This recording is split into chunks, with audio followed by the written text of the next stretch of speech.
যে লোকটা আপনাকে বাংলাদেশ টিম থেকে নামিয়ে দিয়েছিল একদিন, সে একই লোক আজকের দিনে আপনার প্রশস্ত কাঁধে হাত দিয়ে খুঁজতে থাকে ভরসা।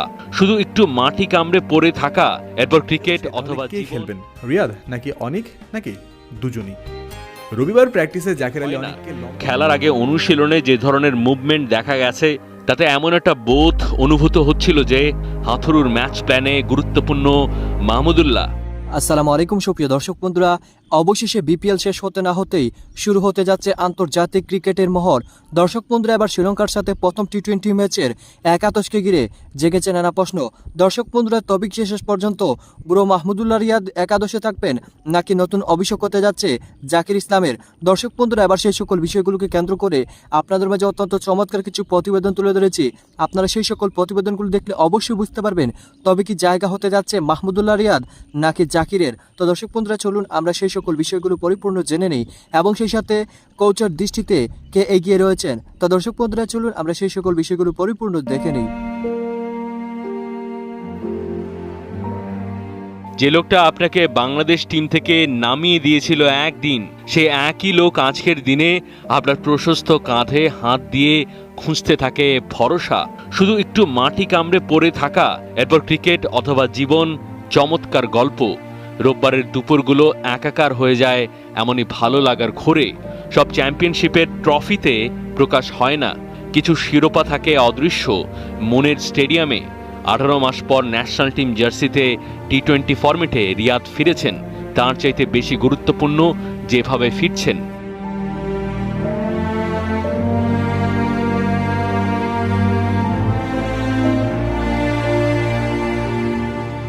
এখনো বহাল তবিয়তে আছে হাথুরু রিয়াদের ক্যারিয়ারে কতটা নেতিবাচক ভূমিকা পালন করেছেন সেটা নিয়ে পেপার পত্রিকায় লেখা হয়েছে ভুরি ভুরি। মাহমুদুল্লাহ আর চলে না, টি-20তে তো একেবারেই অচল। বাতিলের খাতায় চলে যাবার পর বিশ্বকাপে নিজেকে কি করে প্রমাণ করেছেন, প্রতীকীভাবে বলেছেন, আমার জন্য আমার আল্লাহই যথেষ্ট।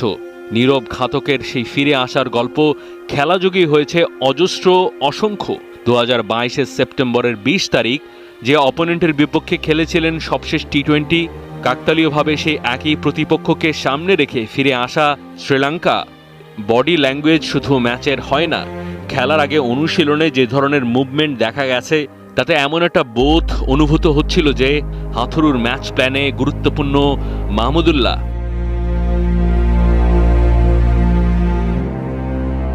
অনুশীলন চলাকালীন তাহিদ হৃদয়কে ভিন্ন একটা প্রসঙ্গে ডায়লগটা দিয়েছিলেন। এই সংলাপটা এমনিতে অবশ্য মাহমুদুল্লাহর সাথে খুব যায়।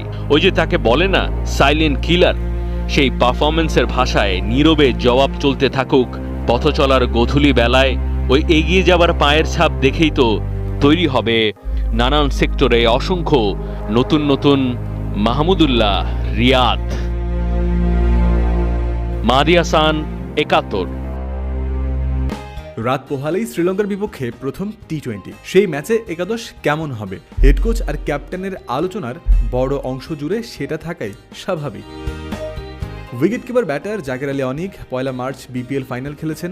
2 মার্চ ইনজুরিতে ছিটকে যাওয়া আলিস ইসলামের পরিবর্তে জাতীয় দলে ডাক পেয়েছে। 3 তারিখেই তাকে সিলেটে দেখা গেছে প্র্যাকটিস সেশনে ঘাম ঝরাতে।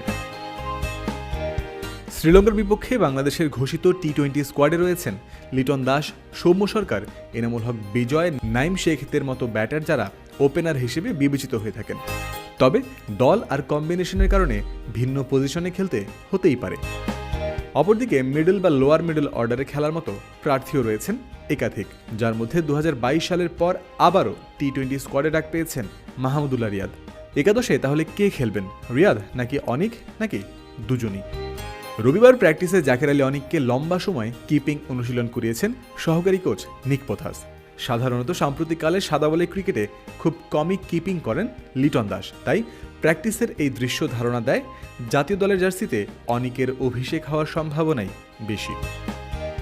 জাতীয় দলের সর্বশেষ টি-20 সিরিজে এনামুল হক বিজয় খেলেননি। লঙ্কানদের বিপক্ষে প্রথম টি-20তেও একাদশে তার এবং নাইম শেখের না থাকার সম্ভাবনাও এক প্রকার নিশ্চিত বলা যায়।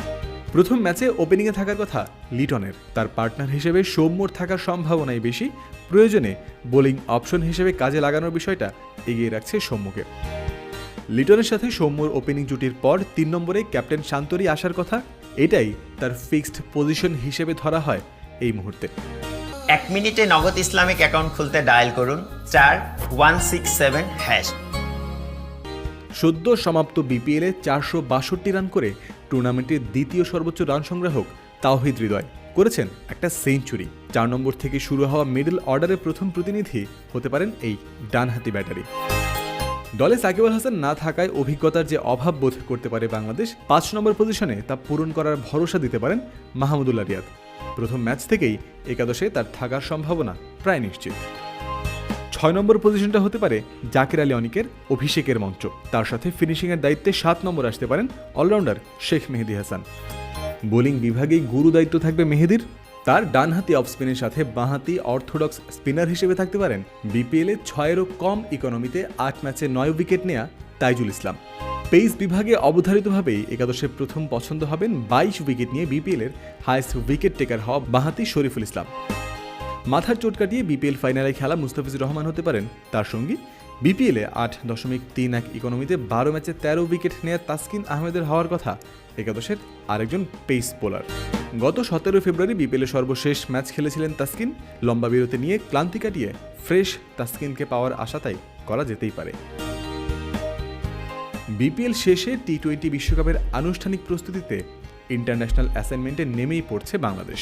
যেমন একাদশ তো দর্শক বন্ধুরা, আপনারা হয়তো পুরো ভিডিওটি দেখে এবং এই সকল কথাবার্তাগুলো শুনে অবশ্যই বুঝতে পেরেছেন, অবশেষে বিপিএল শেষ হতে না হতেই শুরু হতে যাচ্ছে শ্রীলঙ্কার সাথে বাংলাদেশের আন্তর্জাতিক ক্রিকেট। আর সেই আন্তর্জাতিক ক্রিকেট প্রথমই টি-20 ম্যাচ দিয়ে শুরু হতে যাচ্ছে দর্শক বন্ধুরা। তবে সন্ধ্যা 6টার সময় দেখার পালা শেষ পর্যন্ত কারা পরিপূর্ণ একাদশে জায়গা পেতে পারেন। তো দর্শক বন্ধুরা, আপনারা এই পুরো ভিডিওটি দেখে এবং এই সকল কথাবার্তাগুলো শুনে এবং এই সকল প্রতিবেদনগুলো দেখে আপনারা কি বুঝতে পেরেছেন, তবে কি শেষ পর্যন্ত মাহমুদুল্লাহ রিয়াদ জায়গা পেতে যাচ্ছেন টি-20 স্কোয়াডে? তো দর্শক বন্ধুরা, এ বিষয়ে আপনাদেরকে মতামত অবশ্যই কমেন্ট করে জানিয়ে দেবেন। তো দর্শক বন্ধুরা, ভালো থাকুন, সুস্থ থাকুন।